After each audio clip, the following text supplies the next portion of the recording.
Hello everybody. So, a little bit of a salty video today, but I will still do a run just to showcase what I mean. So, there has been two players popping up on the single player leaderboards of ANVIL on the full release version. Someone called Emergency, and someone by the name of Sin. That's what that symbol in the middle there means. It means Sin, the guy that's in rank 1 right now. Why am I salty about this? These people have been here since about day 3 of the full release. Now, why is that a problem? I'm not salty because they beat my time. I'm just going to disclaimer that instantly. I am the happiest in this game when there is competition on the leaderboards that make me want to push times.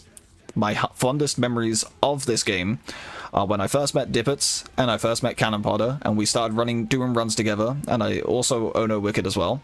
When we all started doing runs together and we started getting better as a group, and we started getting more competitive on the leaderboards as a team, and the synergy really started to click, and we got really, really good, to the point where, even to this day, I'm still running with them when we do our runs, and we are still rank 1 for the multiplayer leaderboards.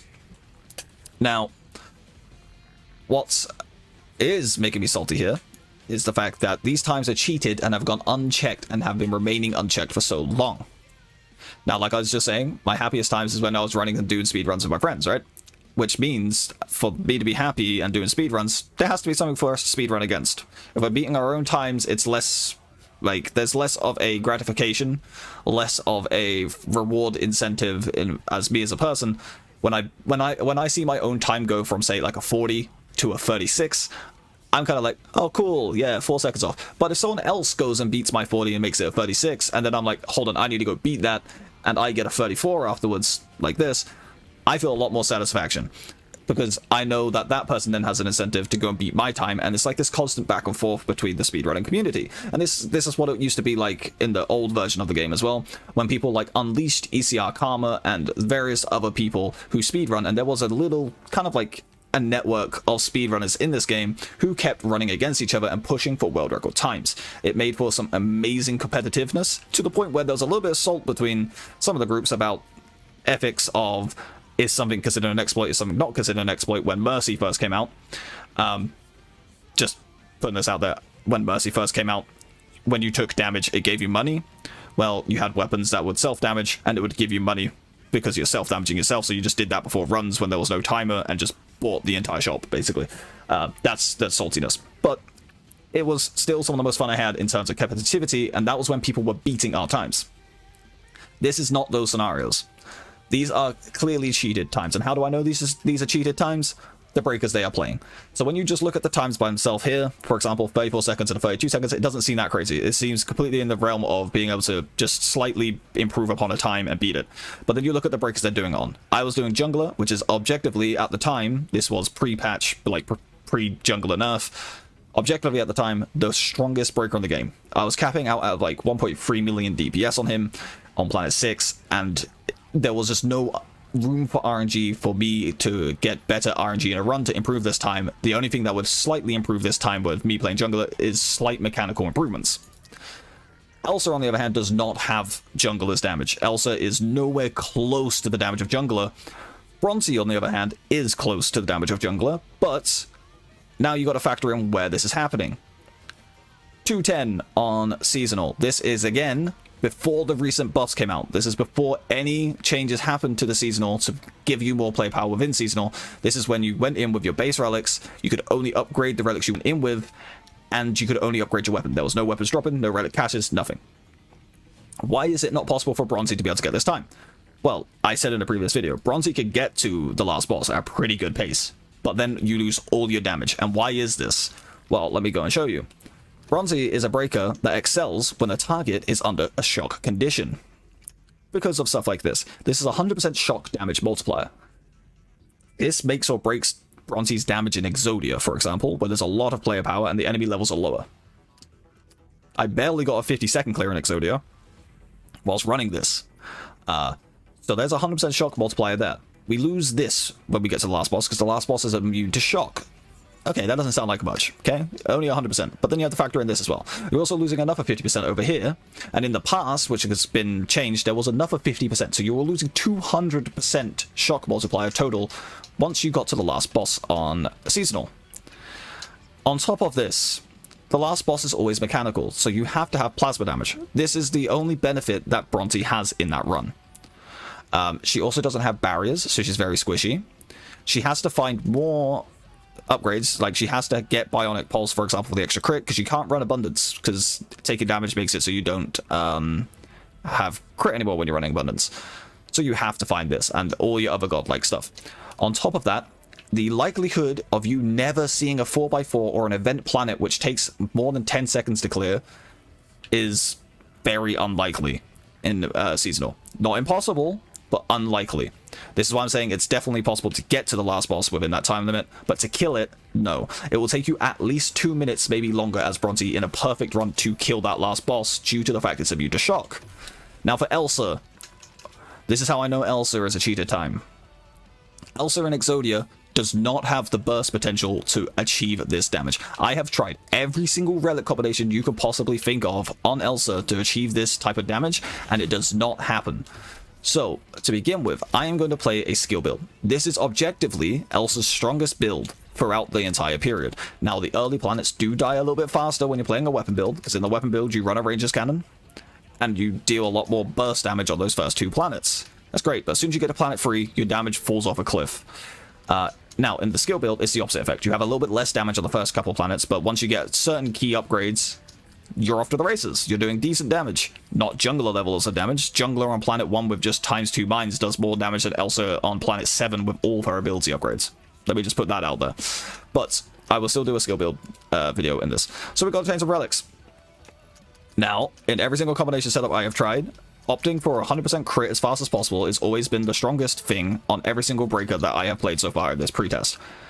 In the pretest and in the live version, should I say. If a breaker has a way of gaining 100% crit, generally doing so will opt in the most DPS output. Now, the way that you do that as Elsa is you use 2 30% relics like this, Abundance and Necklace and Assassin's Necklace. We have Special Charge Module. Since this is a skill build, we want to be using our beam as frequently as possible, so Special Charge Module will reset that and give us 2 beams basically back to back, which is enough to usually do 2 health bars on a boss, depending on the boss. And then, on top of that, we take Conversion Energy Skill Module for the 50% skill power. Conversion Energy Skill Module is still the largest amount of skill power scaling you can get in the game. And then you can see here, we have 215% skill power, and that's because of the Toy Worker I'm using here. Let's go in. Now, objectively, we are hoping to find crit damage on beam on the first planet. If we don't have it, I will reset. I do not want to be disingenuous in this in this run. We will get 50% crit damage on beam for this to be a true test. It's not there, we're resetting. The reason I am doing this is because that way I'm giving the full benefit of the doubt to the character whilst I'm doing this, and trying to show that in her optimal startup, she is still not as fast as what you would expect her to be. The reason why 50% crit damage is objectively her second strongest is because in the early planets, the more abilities you're pressing, the longer the animations.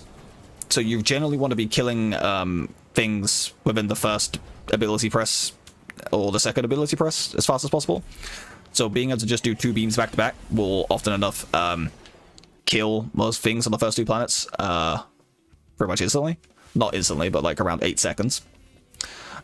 Then the next biggest upgrade after that will be the worm upgrade for skill power and critical strike chance. But having everything line up like that is very unlikely, but it is possible. So hopefully here we get it. Nope, I'm going to reset. This is a bad lineup anyway, so I'm kind of glad that we're resetting this one, because Hydra on 2 is kind of painful no matter the build. Hydra on 6, not too bad, because by the time you get to Hydra on 6, usually you can one-shot each head on a lot of builds, but on Planet 2, not so much. Cooldowns aren't that forgiving. And obviously in our lineup, we would want as many armored bosses as possible, but it's impossible to actually have every enemy be armored inside of Exodia. Skill power is not terrible, but it is not crit. Just quickly check the shop. No, it's not crit. It's impossible to have every enemy to be armored inside of Exodia because of the fact Planet 3 and 5 are always going to be mechanical, because Planet 3 is always Medusa and Planet 5 is always Arctic Gear. Then there's lots of mechanical bosses in the boss pools for the in-between planets here that you can see. This means that you're more likely to roll one of those bosses on planets 1, 2, 4, and 6 in comparison to anything else. There we go. Crit damage.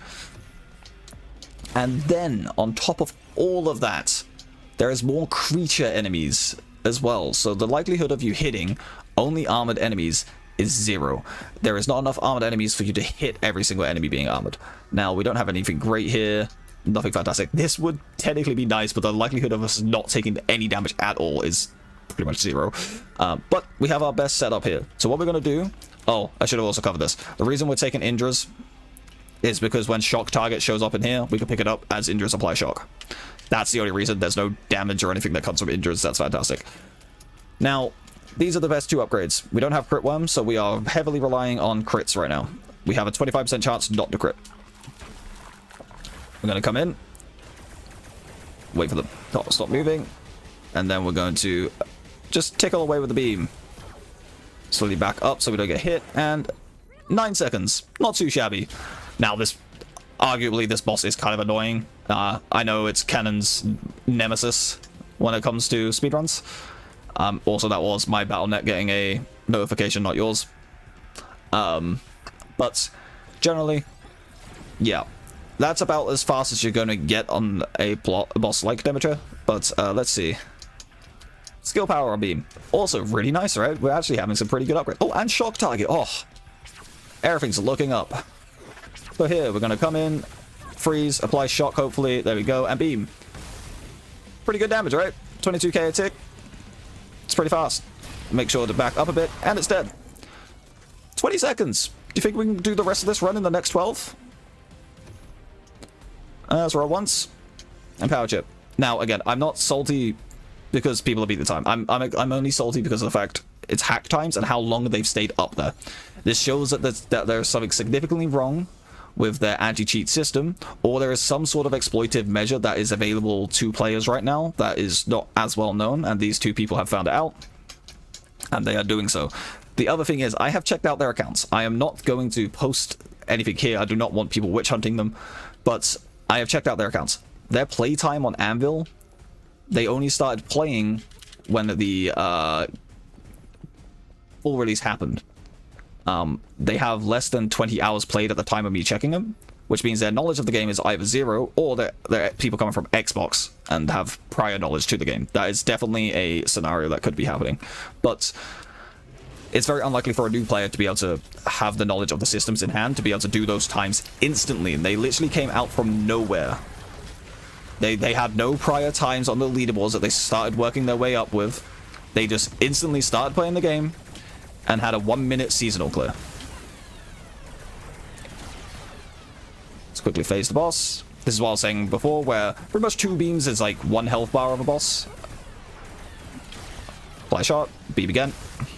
Again, if we had crit worm, this would definitely be dying a little bit faster, but not fast enough to the point where it's going to be making this suddenly a 32-second clear. But I'm also not making this video as a way of trying to like shit talk people and being like, hey, no one's better than me sort of thing. But it's more of a video of, this is why my incentive of speedrunning has drastically changed right now. Until the hacking and stuff like that has been fixed, I don't see any reason to go and do a speedrun, because I could possibly hit world record time for someone to come along with a program and pretty much nullify it with no way of people to tell, because of people not having prior knowledge as high as like people like myself and Dippets, etc., who have played this game for a very long time and done speedrunning for a very, very long time in this game, to easily be able to tell the fact that it's not natural times. So people would just look at the leaderboards and be like, wow, that guy's insane, or that person's insane. They have an insane time on this breaker. Clearly, this breaker is going to be nuts, and they'll use that as a justification of, like, trying to justify why a breaker doesn't need buffing, why a breaker doesn't need nerfing, etc. And it's very disingenuous to the true state of that character's strength. And honestly, if you look at it by that sort of metrics, it might even sway the development process of balance changes on those breakers, because they might see that those breakers are already doing fantastic things on the leaderboards and suddenly feel less inclined to fix any problems that they have in case of making the situation worse, if you know what I mean. Which is very important. I have sent screenshots of it as well as kind of messaged the devs about the fact that those times are probably disingenuous and they should probably look into it, but I haven't heard anything back yet. Gonna pick up Iron Target. And so far, honestly, in terms of actually an Elsa run, apart from not finding critical strike worm right now, this has been a pretty good run in terms of upgrades and relics. It might not look insane because these are all tier 1 relics, but these are good tier 1 relics. Shock target is fantastic. Iron target is fantastic. We do iron damage with beam, and we're getting the bonus to the weakness part for when we get to Protean. Fantastic so far. And there's the crit worm. This is almost a perfect lineup for Elsa in terms of upgrades and relics. So now we're going to come in.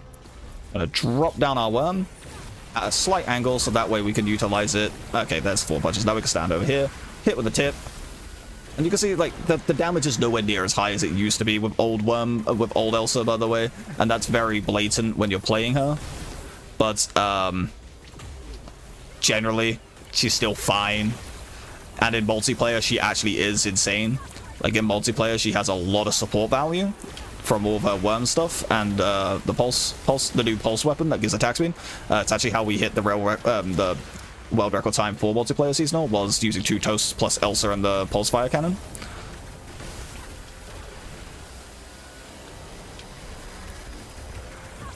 But yeah, I hope this has been a pretty good example of Elsa's current strength.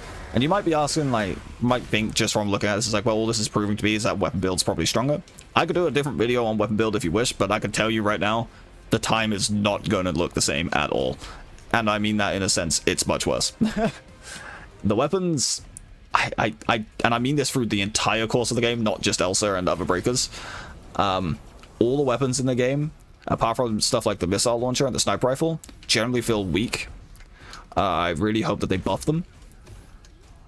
It just feels very sad right now that what once used to be a pretty fun, diverse meta potential, like you had liners that were doing good damage with weapons and stuff, it's now just boiled down to, does this breaker have strong damage because of X skill? If yes, then just play skill build. If not, then just pick a different breaker in terms of speedrunning. As there's no leaderboards for breaker specific builds anymore. That used to be a thing at the start of the game. You used to be able to filter the leaderboards by breaker type and see who was, like, had the fastest time on each breaker. That doesn't happen anymore, unfortunately. Hopefully this beam misses us. I know the hitbox on these are kind of funky. There you go. I'm stuck. I actually can't move. I'm stuck inside the worm. There we go. And we are keeping an eye out on the weapons in case we do find some better injuries, but, you know, it's not really going to change anything at this point, right? All we're really looking for is the rolls on the injuries to hopefully have, like, skill power or critical damage, or even ion targets, etc. Or even with a weak point detector is pretty good. Let's see. Cooldown on dashes is probably the best option there. Oh, it's meteors again. I can't afford it. Shock target. Alright. So, come in, throw down this, breeze, beam. That's one phase. Oh. I forgot I didn't have the 20,000 percentile damage. 20,000 damage on Freeze Pulse to sit there and reset the freeze with special charge module. We are going to wait for it to transition. It's going to give us more damage when we freeze him here. And then he'll backflip. This will hopefully allow us to catch him at the end. Oh, I got hit right at the end. That's actually depressing. That's okay, though. We have Crit Worm. It should make up for it. He will transition here, though.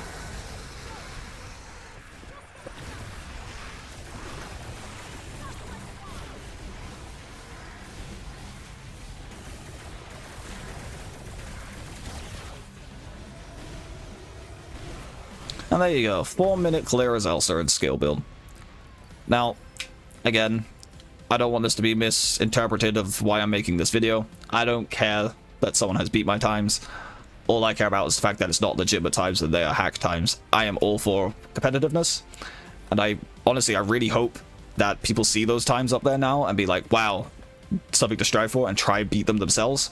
But I just wish they were real times up there, not hack times, and I hope that Action Square, or Anvil, I should say, Hike, or someone sees this and kind of gets the idea of why it's impossible for Elsa to have a time like this, and the same reasoning as why it's impossible for Bronte to have a time like this, and do some think and research and look into why those times are up there, because they are definitely not real.